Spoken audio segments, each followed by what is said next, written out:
loves, welcome or welcome back to my channel. I hope you're all doing well. So today's video is all the books that I read in October, and I read quite a few books in October, which I'm very happy about. So with further ado, let's get straight into the video and see what I read.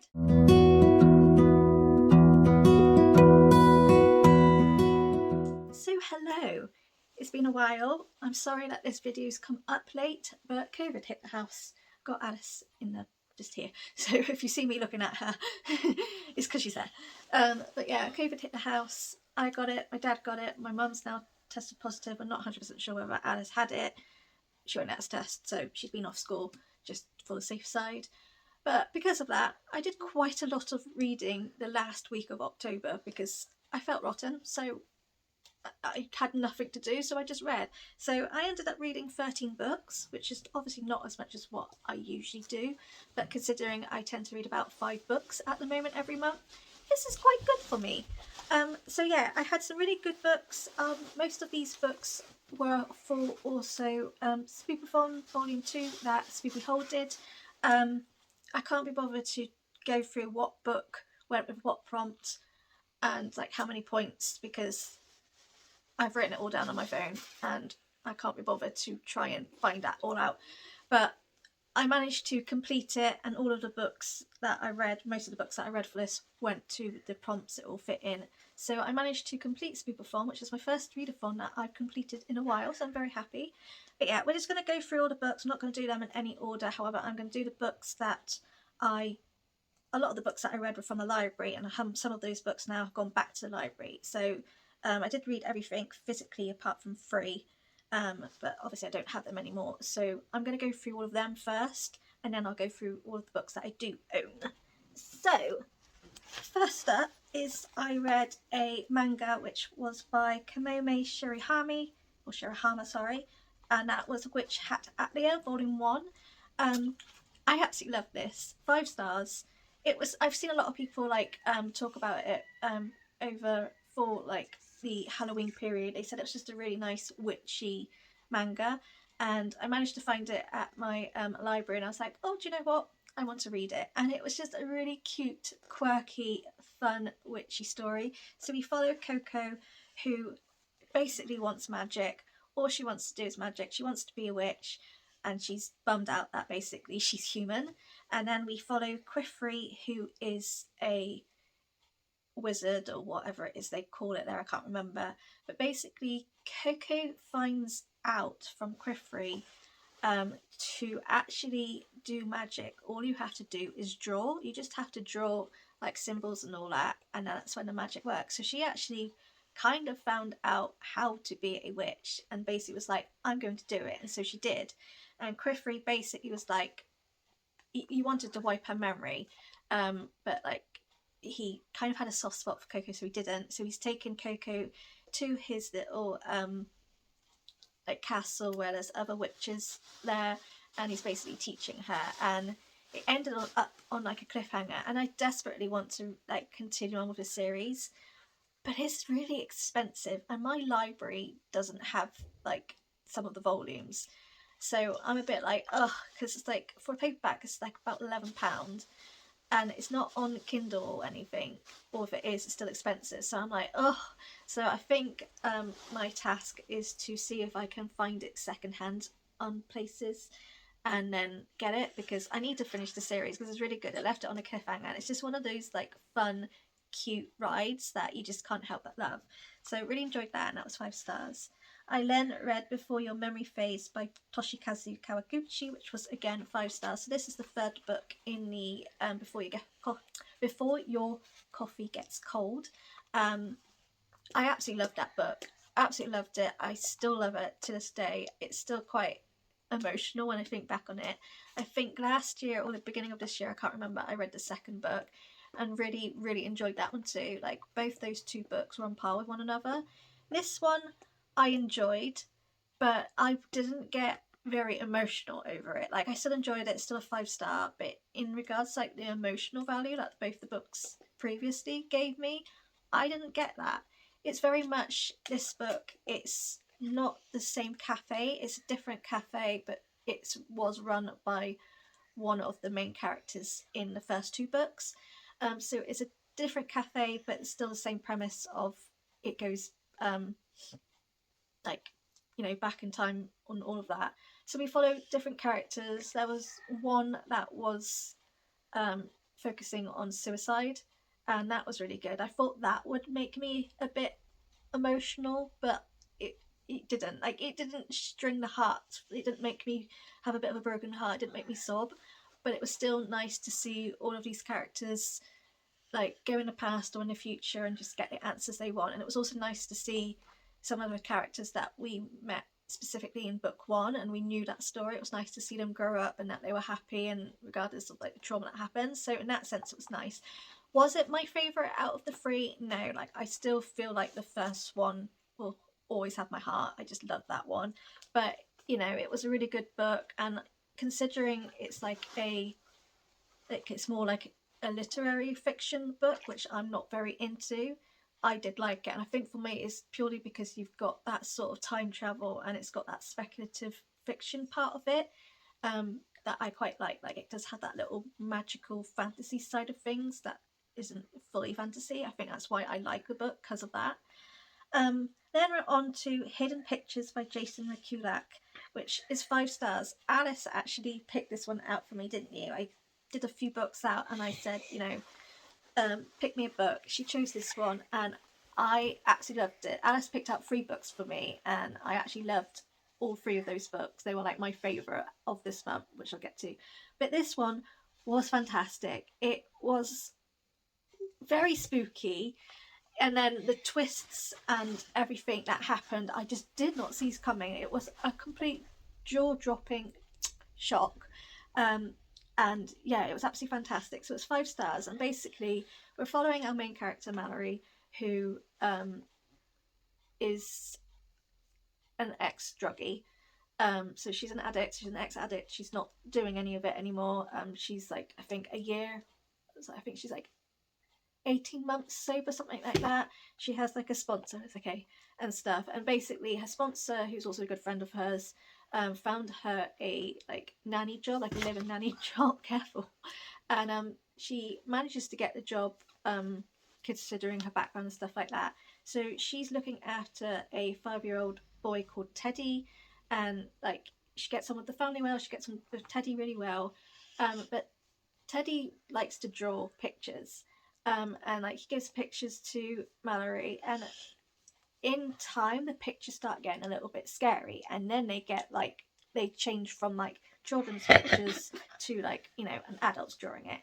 And Mallory starts to find out that Teddy has got a imaginary friend called Anya, and lots of spooky things happen. Like, she notices things, these pictures get left behind, you know, all these like spooky things. And I honestly thought, like, you know, this Anya is a ghost, that like the boy's being possessed and all that. Like, it gave me that sort of, it's going to be a haunted house, spooky, ghosty vibes. Yeah. Oh, can you wait? Just wait for a minute, please. And things like that. And then the big twist is that basically Teddy's parents, Aunt's parents, they kidnapped him. This Anya is Teddy's mother, who he can see, but obviously he can't remember because when he got kidnapped he was really, really young. So Anya's sort of drawing these pictures, telling her story to basically help Teddy. And then it also turns out, which I absolutely loved, I thought it was really good, but the people who kidnapped Teddy actually made him into a boy, so he was actually a little girl. And he sort of was so groomed, and you know, or like the mental health kind of things, that he didn't really, he sort of knew he wasn't a boy, but you know, it was like at a young age you don't understand. But it was so good, and like the drawings were amazing. Like, they elevated the book tenfold because you saw the drawings and the creepiness, and yeah, it was really spooky. At one point I got a bit like, oh. But it was really good. It was a really good choice of Alice. Like, it was a really, really good book by her. Yeah, so I really enjoyed it. It was one of my favourites. So then next, which I did read on my Kindle, the next 3 books actually were on my Kindle, was Tethered to Him by Kylie Kent. So I got given the arc by Kylie because I'm on her like Facebook thing. To be honest, I forgot about the book. It was only because I then got an email to say, you need to review this book. I was like, oh, I haven't read it.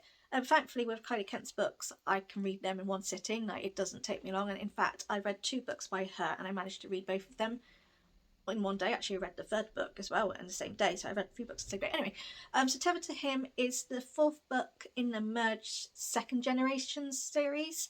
So in the first like 3-4 book series, we follow like Zach, and then like who he gets with, and then you follow his brother and who he gets with, and like sister. So it's like a family. So, and then like the next merge series is the children that they had grown up and like who they fall in love with.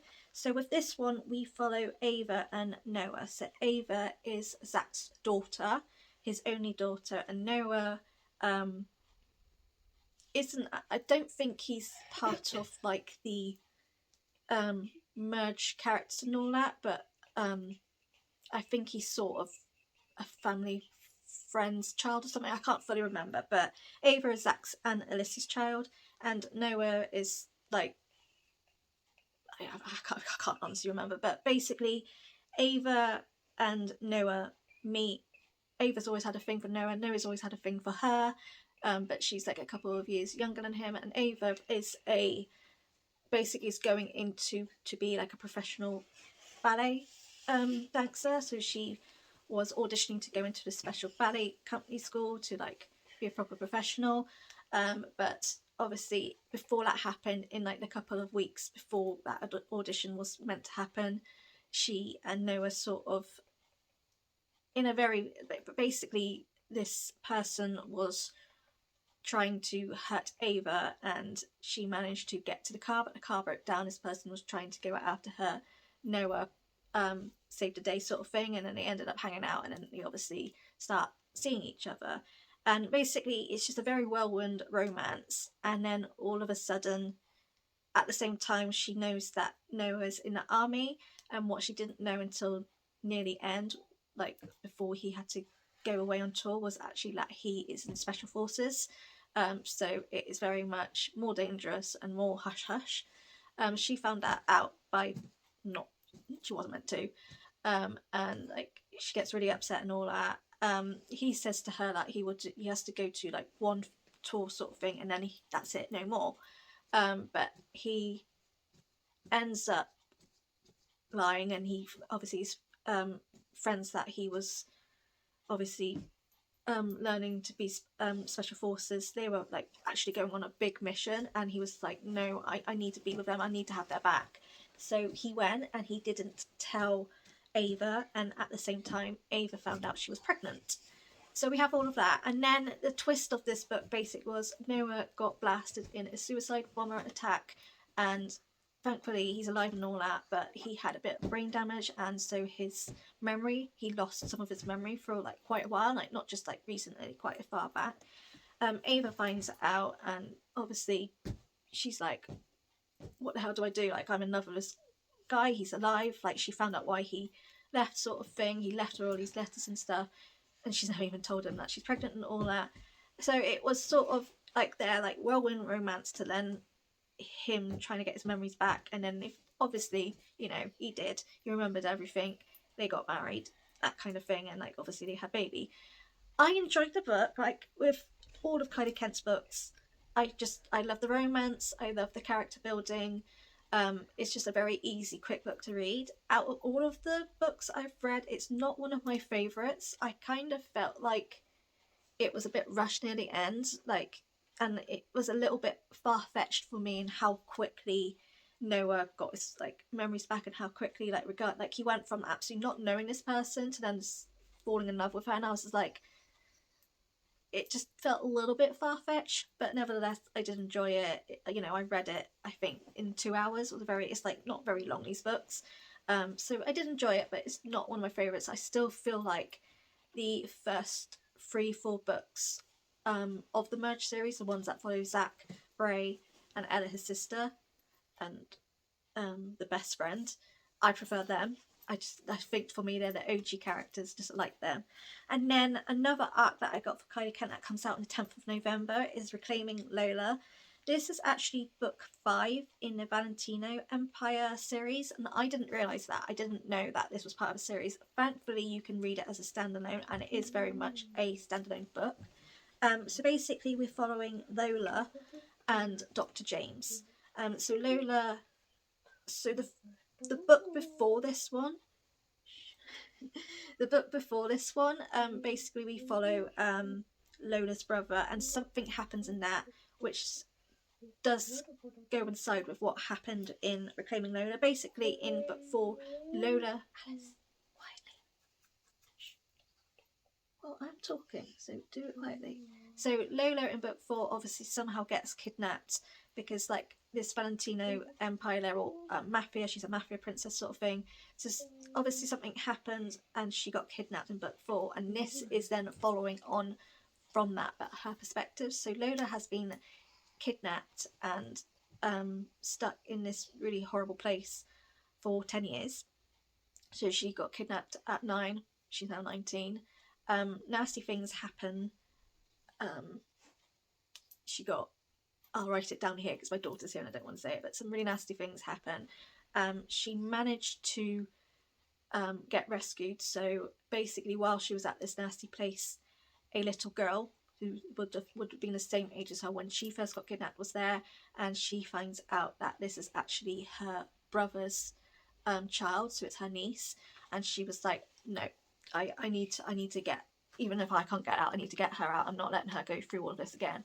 So she actually still in where they used to live in New York, but an abandoned thing, and she's managed to like escape a few times, but because these nasty people have threatened her with her family, she's never gone to get help or anything. But this time she did. She snuck in a note to her brother to say, your niece is here, I'm also here. And so they both got rescued.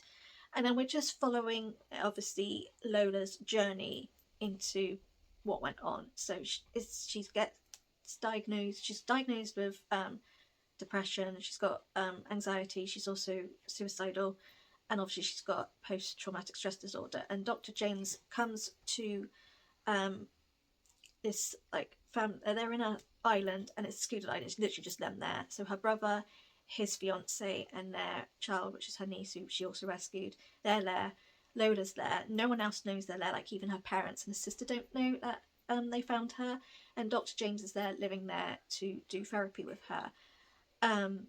Because of what happened to her, she basically is very much a men just want me for my body and to hurt me. So the first time she meets Dr. James, she gets in a birthday suit, thinking, you know, you get the picture.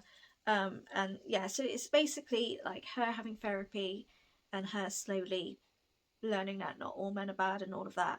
And obviously at the same time, they both fall in love. What I actually really liked about this book, I love how they did the mental health rep and the therapy side of things. Like, I just liked that it really did focus on that. And I also liked where in some books it would be like, you know, they would have that romance and like, you know, Dr. James would have lost his license and everything because of what he did, because obviously it's not, you know, it's not professional, all that. I actually really like the fact that Dr. James was like, I can't do this, I'm in love with you, this is not right, you need to you know, you need to get better, you need to be in a positive place, come back to me. So he actually passes his job on to a friend who finishes off Lola's therapy, and then he waited for Lola. So it was a good 6 months later, he waited for Lola, and then obviously that. And what I really liked about them as well was like, it wasn't their your normal happy ever ending. They got married. The epilogue is like 37 years sort of later, so they're older. They don't have children because of what went on with her, and you know, he was fine with it. So they just went travelling and all that. And I just liked that it was a different romance. It wasn't, you know, it was done sensibly. The rep was really good. And I just liked the fact that it was, you know, it wasn't your typical they got married and have kids. It was they got married and they actually went to see the whole world rather than children. I just liked how different that was. But it was really good. The rep was really good. Like the counselling side of things was really good. And I just thought I thought it was a brilliant book. And it's a different take to what I've read from Kylie Kent, and yeah, I think she should do some more books that are a bit like that, in my opinion. So yeah, that was 5 stars. And then lastly, excuse me, lastly on my Kindle, I read What Can't Be Seen by Brianna Labuskas, which is Dr. Gretchen White, book 2. Right? Oh, careful.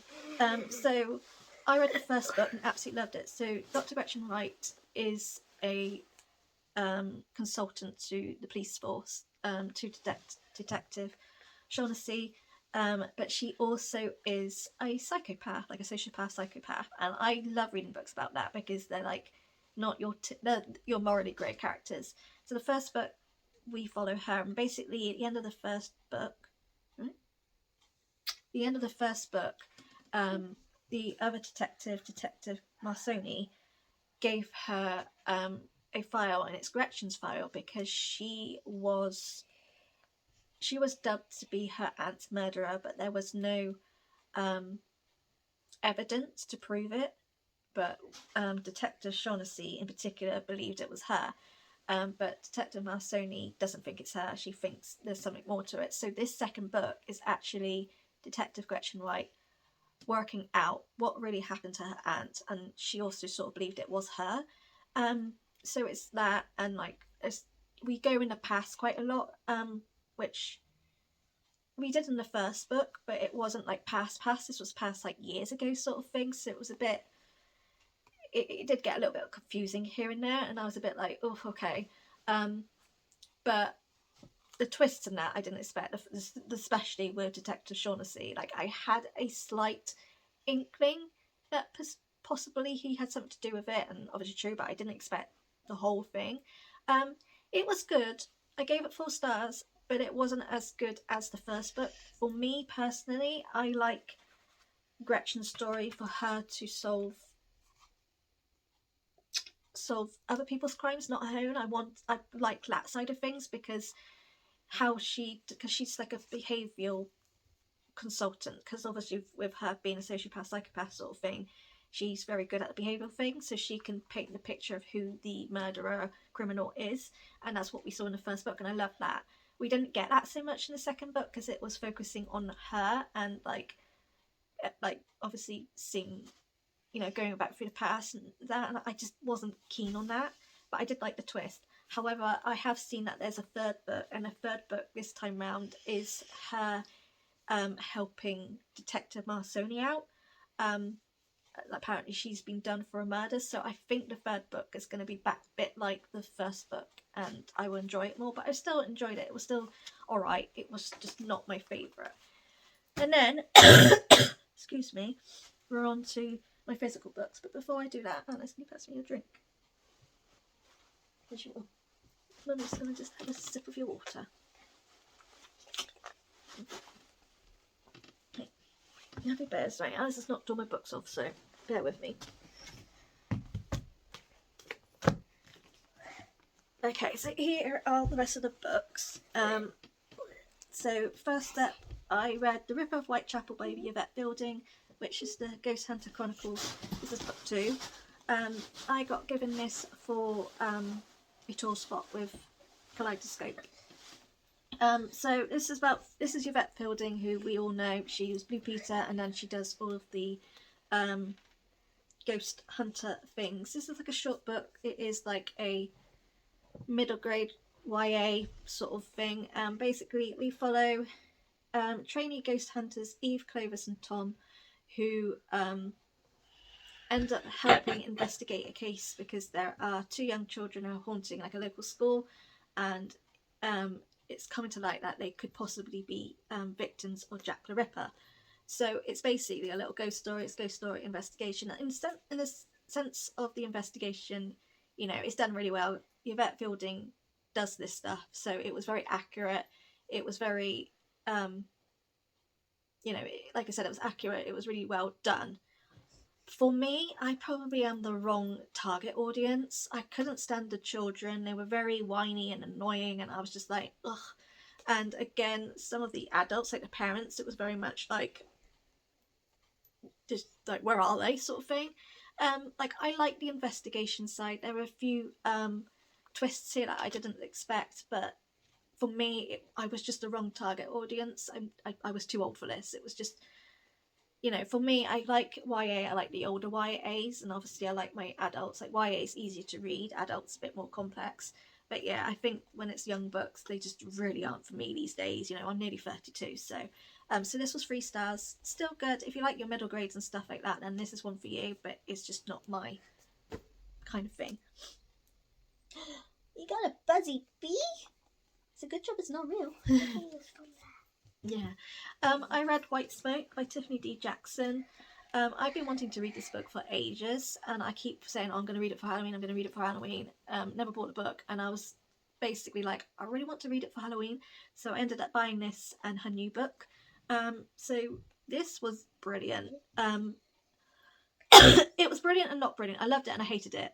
It was very, very hard to sort of, like, I've given it 5 stars, but I'm there thinking, I think the 5 stars was purely by the spooky factor. So we follow Marigold, or Mary, who has just got into a blended family. So her mum's remarried, so she's got a stepfather and a stepsister, and then she's got a brother. And they moved to a city called Cedarville, which is a very like a rundown city, but basically Mary's mum like sort of wins this grow your own, I can't remember what it's called, grow your own something. So basically they don't do that, making me cold. It's like some sort of like a thing, I can't remember what the words were. Basically they get this free house, they have a year to do some sort of community thing, like growing your own thing, and you know, if they do well then they can keep it and all that. It's very, very peculiar. So basically moved there, and they live on Maple Street, and it's like a picture perfect house, and literally it's the only house. Every single house is all run down, it's broken, it's all been done by fire. There is no one on the streets. The rest of the streets, it's exactly the same. There's hardly any men there. It's mainly black orientated, not very many white people there, and it's just a lot of weirdness going on. But basically they move into this house, and literally from get-go there is these really spooky haunting things. You know, we've got nasty smells, all of that, and through the story it starts to come to light that maybe like it's Piper, like Piper says it's Miss Sugar doing these things and all of that. And so through the story you start thinking that maybe Piper's been possessed by this ghost, because it turns out like Miss Sugar died in this fire and blah blah blah. It's like a whole big conspiracy theory and all of that. So the spookiness, the ghosty bits was really good. I really liked Mary's character in some sense. So she has awful anxiety. She absolutely has a massive fear of bed bugs. Not gonna lie, reading this, I now have a particular fear of bed bugs. So I'm just like, oh my god, that is just not right. But she got so bad that she went on some medication. She then found out that weed helped with the anxiety towards bed bugs, so she does that. And basically one of the reasons why she moved was she ended up getting her ex-boyfriend to give her some pot, and it was laced with some other drug on there. She OD'd, and so one of the reasons why they moved. So we have her fear of bed bugs, we have her fear of that, and like she's trying to obviously find weed to help her with that. Right, no more please. And stuff. So we've got this going on. She's also sort of, she's very self-centered. It's all about her. She doesn't really care about other people, but you can't help liking her character. I hated her stepdad and her stepsister, and her mum actually. Her mum did not give her the benefit of the doubt. It was literally like, you did this, it's all your fault and all that. She was horrible. The stepsister was awful. Like, as much as she was a 10-year-old, I'm sorry, she was horrible, a horrible little girl. And the stepdad didn't really care about the two, like his stepdaughter and stepson, because Mary had, he didn't care. It was all Piper. The twist in this I saw coming. I had an inkling when things started coming out. I sort of was like, oh, I think it's not a ghost. I think it's actually a bit more than that. And I was right. The ending was just dismal. Like, it just ended, and I was just like, it ended in the sense that I don't even know if, like, you know, Mary got any help. I don't know whether, like, the people that did it and all. It was just, it ended abruptly. No questions, no answers, nothing. It just ended and I was like, well, what happened to them all? So it was 5 stars for me purely by the spookiness. Like, I was scared. This book scared me. It did. Throughout, from start to finish, it scared me. I liked Mary. Mary's character. She's like, you know, not your typical you would root for character, but I liked her character and she does grow in the book. The rest of the characters, like, you know, Sammy, the brother, was fine. But yeah, like, for me, it was 5 stars purely because of the creepiness and nothing else. I then read Mary's Monster, Love, Madness, and How Mary Shelley Created Frankenstein by Lita Judge. Love, love, love, love this book. So it's a biography. It's all about Mary Shelley's life and how she got to write Frankenstein. But in this story, it's got pictures. So throughout the story is illustrations of Mary Shelley's life. Now, I have attempted many times to read Frankenstein and I failed just because it's classic. The writing's very different to what I normally.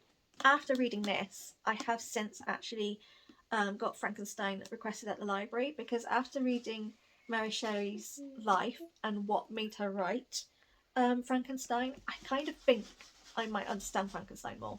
But this was fantastic. It was brutal. Like, Mary Shelley, bless her, wow, she's gone through hell and back, and how she managed to keep on living and surviving is beyond me. But this was so good. Like, I love it so much that I actually really, really, when payday comes, going to buy myself my own copy, because I think it's just a fantastic book, a fantastic insight on Mary Shelley's life. And I just like the start of this book and like the last bit of this book, it really explains Frankenstein and the background behind it. And now knowing that, I think I will understand and enjoy Frankenstein. So this was 5 stars. It was brilliant. Like, the pictures, the illustrations in this is amazing. Like, this is like over 300 pages book, but there's not a lot of text in it. It's just a little bit of text and a lot of pictures, but just even the tiny bit of text, the pictures tell the biggest story. 5 stars, brilliant. I then read Never Saw Me Coming by Vera Kurian, which is another book Alice chose for me. 5 stars, wait please. This was amazing. So I have officially decided that psychopath characters in any story are my jam, because they're morally grey, they aren't your characters that you really root for, but you can't help absolutely love them, and this was this. So we basically follow Chloe, who is a first year student at John Adams University. She is very clever, she's a grey age student, she's very clever, she's also a psychopath. Basically, she goes to this university and she gets a free scholarship if she joins in this like sort of study with a therapist to do with her psychopath tendencies and all that. So if she does this, she gets a free scholarship there, which is what she did. But she has an agenda by it. She's basically gone there because she wants to kill a boy called Will. And basically, for a while I'm like, okay, why does she want to randomly kill this person? But it actually turns around that he sexually assaulted her when she was 12 years old, filmed it, and yeah, so she's actually reinvented herself. Her real name isn't Chloe, and basically she wants to get her revenge. Now, quite frankly, I'm on her side. You know, I agree with what she wanted to do, but with her planning to plot Will's death, there's like about 7-8 students in this psychopath study, and they are starting to die, and it turns out there's like a serial killer targeting these students who are in this psychopath study. And so along the time of trying to kill Will, she's then finding out who the other students in the studies are to find out who the killer is. And you start meeting, like, we meet basically Chloe, Charles, and Andrea. They're like the sort of characters they really focus on. And one of them is lying. Like, Andrea isn't actually a psychopath. He just wanted the free scholarship, so he just like flunked his way through it. Charles is very much like Chloe is like dodgy as hell, but Charles is even more like, he's just wow. But this story was fantastic. Like, it took me a while to read just because I was doing other things. But It was brilliant. I absolutely loved these characters and how morally grey they are, but yet you can't help root for them and can't help sort of agree with some of their thinking. And then, like, I did not expect who did it at all. Like, did not expect it, did not expect the twist. It was really, really good. I absolutely loved it. And yeah, one of my favourite books. It was a good choice from Alice. And yeah, if anyone has this kind of vibe book, like similar book to this, please give me recommendations down. Like, I really would love to read more books that have psychopaths as characters, like main characters too, because I just think it's fascinating. 5 stars, a favourite. Then I read Book of Night by Holly Black, which was my buddy read with Lucy. I enjoyed this. Alice also chose it too, yes. I enjoyed this. And I've done, yeah. I enjoyed this. I didn't love it. I absolutely loved Charlie. Oh, is it Charlie? I read it at the beginning of October. Yeah. I really loved Charlie as our main character. I love the fact that we've got a plus size character full of tattoos, very much blunt, very much sarcastic. What's wrong? What's wrong? Huh? I said I love it. I enjoy. We're not going there. It was the sort of fantasy side of it was really, really clever. Like, nothing I read before. It was very clever and all of that. Though the bit that let me down was sort of, I saw certain things coming. Like, a lot of like the twists and turns I saw coming. Some of the, like, one of the biggest twists happened quite early on, and I was just like, oh, I would rather that actually would be near the end, like keep me guessing rather at the beginning, because when we got near the end, there wasn't a very big twist for me. I was just like, oh, and that's what spoilt it for me, just because I think they did the reveal too early on, but it left it on a cliffhanger, and I was like, oh, you can't leave it like that. And I certainly want to read the second book, and I do think, I got a feeling the second book will be a lot better. But I did enjoy it. I enjoyed the fantasy side. It was so different. Our main character Charlie was brilliant. Like, she is a morally great character, but she was, wait please, but she was just something about her I liked. For me, the twist and reveal was too soon. They should have left it closer to the end, because there was nothing else there to really, there was no other big twist, there was no other like, oh my god moment, and I was just like, oh. But it ended on a cliffhanger. I do need to know what happens, so I can't wait for the next book. Next, I read Kingdom of the Feared by Kerry Maniscalco. Now, I had this on pre-order from from Waterstone, sorry. I had this on pre-order. I had like a proper special edition one. And you know, I knew when the date it was coming out. Usually with Waterstones, I get it a couple of days later because of shipping, but I received nothing. And I was just like, well, why has it not come out? Like, people have got it. Surely I should get it. Like, it's been out. So I had a look, and it said, like, my order was processing. So I thought, okay, maybe it's just has not, you know, with Royal Mail strikes and stuff. Still nothing. Like, you know, a couple of weeks passed. So I ended up emailing. Turns out that I wasn't getting my order because you know, they didn't have enough copies. And I thought, but I did a pre-order, like showed them off, like my order number and all that. So anyway, I didn't get charged for it, thankfully, but no book. So I was just like, well, that was annoying. So I ended up just getting it normally from Amazon because, you know, I love the series and I need to know what happened. And I read it and I loved it. 5 stars. This is very smutty, a lot more smutty than the first 2 books. I didn't expect any of the twists and turns that happened, and yeah, like it's not my, like, the first book will always be my favorite. I just loved it. The second book, I like how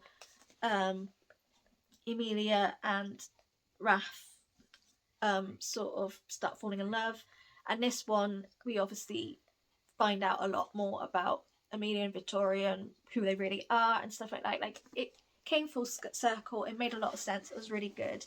I loved it. I loved how it ended as well. It wasn't like, Victoria wasn't as bad as we think we are, and I liked that. Like, I didn't want to have like the evil twin sister who ends up getting killed or nothing. Like, it did come out nice, and Amelia and Raph, like their romance and how it finally like actually has happened. Like it ended well. It was, you know, it's a fantastic series. Absolutely love it, and already I want to read it from start to finish, like book 1, 2, and 3 back to back. I can't help loving this series. Like book 1 will still have my heart. Something about that book was really good, but yeah, there was a lot more twists and reveals and oh my god moments in this one, which was fantastic. And lastly, can I have that one? This is mine and Alice's favourite one. Let me show it to them, and then you can show it to them. Then you show it. I'll give it back to her. So I read Belladonna by Adeline Grace, and this was fantastic. So we follow. Hang on. Okay, yeah. I can hold it now. So we are following Signa, who is an orphan. So her is an orphan. She gets sent to. Oh my god, I can't remember the place. Hang on, let me go back. Yes.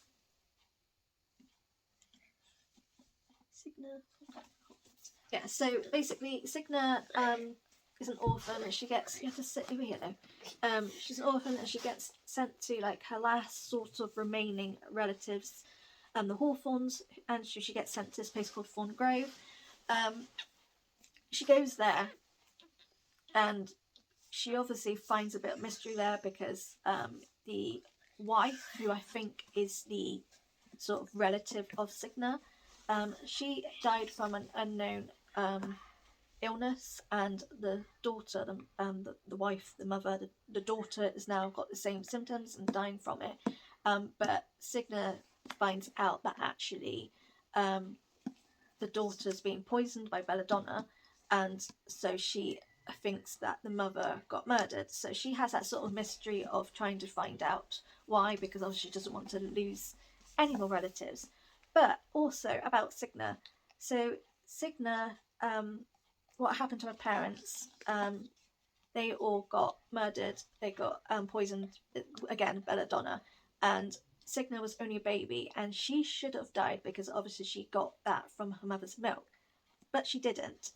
So Death came to obviously collect everyone, tried to get Signa and couldn't because Signa actually can't die.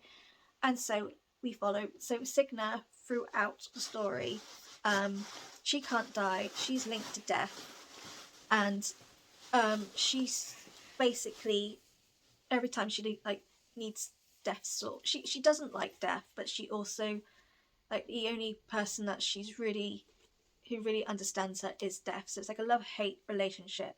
But basic through the story as well, this mystery of finding out who's poisoning her cousin and what happened to her cousin's mum, like her aunt. She also finds out that there's more to Meets the Eye in regards to Signa, and that she's actually very much linked to Death. Ooh, careful. And it turns out basically Signa is a Reaper like Death, so she's got the same powers as Death and all that. That's why she can't die and stuff. It was amazing. Like, I love any book that has to do with Death. I just do. I just like that sort of storyline. I'm very much a big Persephone and Hades person, and I felt like Belladonna had a little bit of hint to that. It wasn't, but there was little hints to it. I absolutely love the fact that Belladonna, it focusing on poisoning, and like the second book, which I can't wait for, which is called Foxglove, which is obviously another poisonous plant. I thought it was brilliant. I loved it from start to finish. I couldn't put it down. I love Signa. I love Death's relationship. I love the fact there was it was sort of a love triangle, but actually was it? You'll have to read it to find out. It was just the reveals, the twists, and even how it ended. It was just fantastic. It was one of those books where for me, it was the perfect book. I have seen people's reviews. Some people said it was just a bit, anticlimactical. Like, there was a romance bit, but it never evolved. The mystery bit didn't evolve. I don't agree with that. I thought it was just a brilliant blend. But I think for me as well, I'm on a YA kick. I do like the simple magic or fantasy system, like not complicated at the moment because it's just too much for me. So for me, I think it's just the perfect thing, and I love fantasy romances, and I don't know, I think just having someone fall in love with Death, I thought that was brilliant. So it was 5 stars. It was my favourite book. it was a good choice by Alice. We love this book, don't we, Poppet? It's also a stunning book. If I show you the artwork underneath, looks brilliant, but like the actual book itself, it was just the perfect book, and I can't wait for the second book. Like, I hope it comes out soon. So with that, that is my 13 books that I read. Alice is currently reading The Creakers by Tom Fletcher over here. Gonna show them? Can you show them your book? Hello. Oh, sorry, she's enjoying her reading. She's reading The Creakers. But yeah, thank you for watching, and I will see you in the next video at some point. Thank you. Bye. Can you say bye? No, she's not going to say bye.